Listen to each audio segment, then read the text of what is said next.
ay understanding the gifts of the Holy Spirit. So last Sunday, pinag-usapan po natin yung revelation gifts, word of wisdom, word of knowledge. Hindi po natin natapos yung isang revelation gifts, discerning of the Spirit, kaya po itutuloy po natin yan. So, naalala niyo po, tatlong parte po yung gifts of the Holy Spirit, revelation gifts, vocal gifts, at saka hope power gifts. Sabihin natin, revelation gifts, vocal gifts, power gifts. So, nahati sa tatlong seksyon. So, ngayon po, ano ba yung discerning of the Spirit?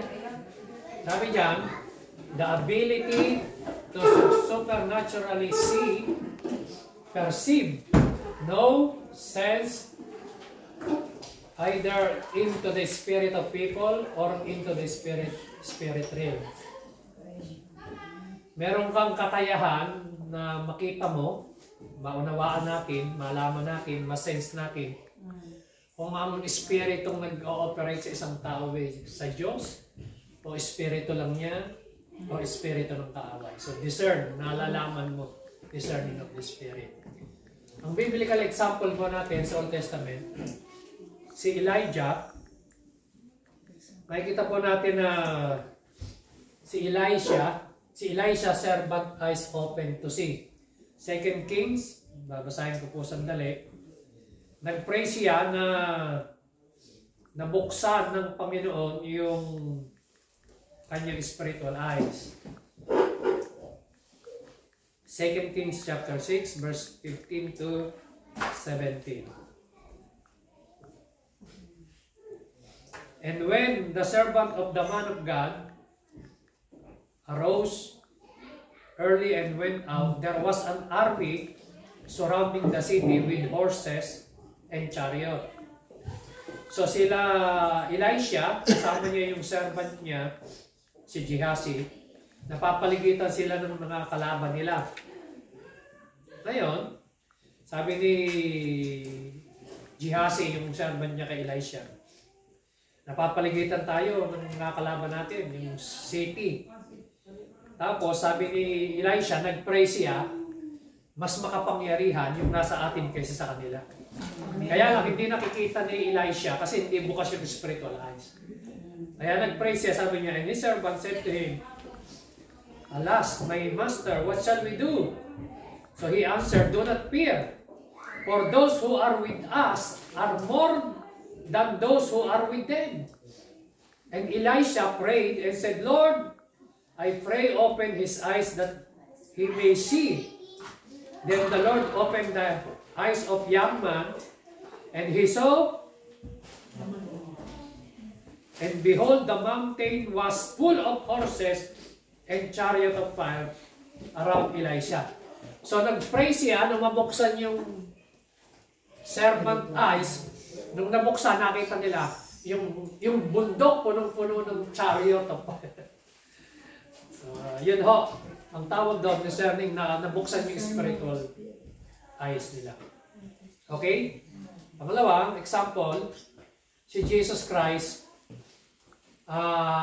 yung encounter ni Jesus Christ at ni Peter, nung minsan nagtanong si Kristo, sabi niya sa mga disipulo, sa palagay niyo, sino ako? Nagtanong siya.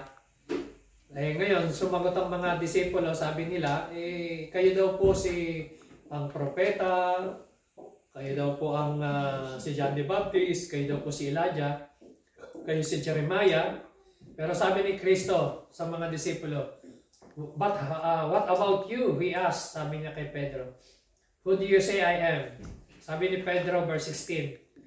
Simon Peter answered, You are the Messiah, the Son of the living God. Sabi sa verse 17, Jesus replied, Blessed are you, Simon, son of Jonah, for this, was not revealed to you by flesh and blood, but by the Father in heaven. So ipinag-pray niya na sinabi ni Jesus kay Pedro na yung revelation tinanggap niya na si Kristo ay Son of the living God, revelation yun ng Ama direkta kay Pedro. Nakita niyo? So, hindi ho inireveal ng flesh and blood, kundi ng Heavenly Father. Kaya sinabi ng Lord sa kanya, I tell you, Peter, on this rock I will build my church, and the gates of Hades will not overcome it. I will give you the keys of the kingdom of heaven. Whatever you bind on earth will be bound in heaven, and whatever you loose on earth will be loosed on heaven. So, yun yun. Ngayon, pagkatapos niyan, tingnan niyo po yung discerning of the Spirit ni Kristo. Sabi ni Jesus Christ sa mga disipulo rin, kinakailangan siya pumunta ng Jerusalem dahil para matupad yung yung prophecy sa kanya na siya magsasaper, huhulihin, ipapako sa krus. Pero si Pedro na naman ang sumagot. Sabi ni Jesus Christ, from the time on, Jesus began to explain to his disciple that he must go to Jerusalem and suffer many things at the hands of the elders, the chief priests, and the teachers of the law, that he might be killed on the third day and be raised to life. So sinasabi na ni Kristo yung mangyayari sa kanya, magsasuffer siya, huhulihin siya, ipapako sa krus, mamamatay, after 3 days muling mabubuhay. Ngayon, itong si Pedro gustong humadlang. Peter took him aside and began to rebuke him. Sabi niya, never, Lord! He said, this shall never happen to you. Sabi ni verse 23, Jesus turned and said to Peter, get behind me, Satan. Tingnan niyo, sa chapter 16, magkasunod yan, ha? Katatapos lang ng revelation ni Pedro na si Christ ay Son of the Living God. Kinausap siya ng Ama, good revelation. Maya-maya, hindi niya naiintindihan yung sinasabi ni Jesus Christ. Kaya lang si Kristo, alam niya na itong si Pedro, yung sinasabi niya hindi mula sa Lord, mula sa kay Satanas. Kaya ni-rebuke niya, sabi ni Jesus Christ, get thee behind me, Satan. Ganon. So ni-rebuke niya. Nakita niyo po yung discerning of the Spirit. Maunawaan natin, malaman natin kung anong klaseng spirit yung nasa tao. Spirit of the devil o Spirit of God. Okay? Yung iniisip niya. Ang tawag doon, discerning of the spirits. Another example, sa Luke chapter 22, verse 31 and 32. Jesus Christ, na-discern na si Pedro ay gustong subukin ni Satanas. Sabi ng Luke 22, ganito ang sinasabi, Simon, Simon, Satan has asked to sift all of you as wheat. But I had prayed for you, Simon, that your faith may not fail, and when you have turned back, strengthen your brothers. So, na-discern ni Jesus Christ na si Pedro gustong sipsipin ng kaaway, gusto siyang i-test. Pero ipinag-pray daw siya, sabi niya, pinag-pray kita na huwag mong hinang yung faith, at pag malakas ka na, bumalik ka, palakasin mo ang iyong mga kapatid. So, ang tawag doon, discerning of the Spirit. Ngayon, operations, recognizing the real source of the problem when ministering to people. Pag nag-minister ka sa tao, nalalaman mo, nadidiscern mo kung ano yung tunay na ugat ng kanyang problema. Yun yung operation. Pangalawa, recognizing true and false ministers. So, nadidiscern mo kung sino ba yung totoong propeta, totoong pastor, totoong minister of God. Pag meron kang discerning of the Spirit, alam mo kung sino yung totoo at hindi. Kasi sa huling panahon, maraming lalabas na false teachers, false prophet, false apostles. Kailangan natin ng discerning of the Spirit. Kasi po, ang last day spirit ay spirit of deception. Maraming madideceive. So, kailangan natin ng discerning of the Spirit kung ito ba sa Diyos o hindi. Ganon. So, importante po yung gift na yan. Kaya ho, sabi dyan, recognizing ang operation, marirecognize mo kung sino false at kung sino totoo. Okay? Spirit of truth and spirit of error in teaching. Alam mo, malalaman mo kung spirit of error kapag kontra sa Word of God ang tinuturo. Yun lang naman ang basihan natin, Word of God So, ang Bible, ito, written Word of God. Ito yung final authority palagi. So, kung yung itinuturo ay wala sa Biblia, katang-isip lang, nakabase lang sa kanyang delirio o experience, kasi may mga katuruan na gumagawa sila ng doctrina, teaching, nagkaroon sila ng delirio o experience, ginawa na nilang doktrina, wala naman sa Bible. O kaya, dahil sa experience nila, pilit nilang binaback up ng scripture, kaya lang yung pag-back up nila out of context. So wala sa tamang konteksto.